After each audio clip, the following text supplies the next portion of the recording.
Alors la famille, Vladimir Poutine est en Mongolie. Vous ne l'arrêtez plus? Quelle farce à la CPI. Poutine continue de montrer qu'il est capable de défier l'Occident, non seulement chez lui en Russie, mais également en Ukraine. Il vous humilie depuis 2022.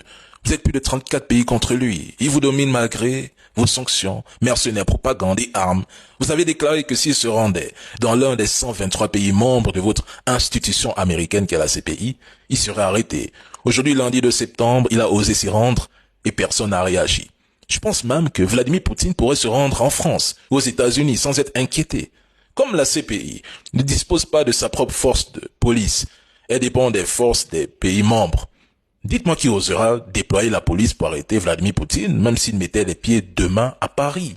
Quand on vous dit que la CPI semble avoir été créée pour cibler les Arabes et les Africains, vous refusez de l'admettre. Sinon, comment expliquer que Netanyahou, W. Bush ou Tony Blair n'ont jamais été jugés alors qu'en 20 ans d'existence, la CPI a principalement jugé des Africains?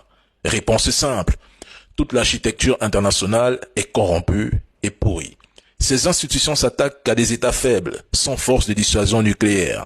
Oui, je suis propagandiste, tant mieux. Mais le dire ne m'arrêtera pas de parler, ça c'est une certitude. Poutine dirige l'une des principales puissances mondiales, membre permanent du Conseil de sécurité de l'ONU, et son pays est la première puissance nucléaire au monde. Qui osera le toucher? Personne. Et la leçon à retenir est claire. L'Occident n'a plus l'influence d'autrefois, et la CPI n'a plus aucune crédibilité. L'affaiblissement de son autorité est réel.